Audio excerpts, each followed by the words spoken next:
మానవే జగద్గురు శంకర భగవత్పాదుల వారు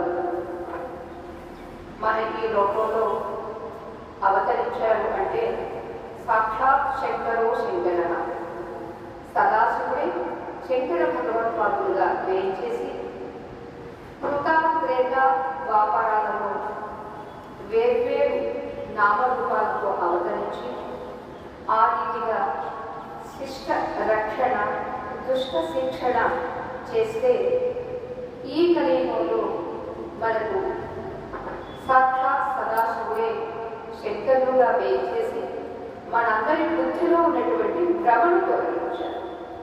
మనిషికి భ్రమే పెద్ద భ్రమ, అంటే భ్రమనే జ్ఞానము అనుకుంటాడు, భ్రమను భ్రమగా గుర్తించలేదు. ఆచార్య స్వామి వారు వచ్చి అది గుర్తింపజేశారు.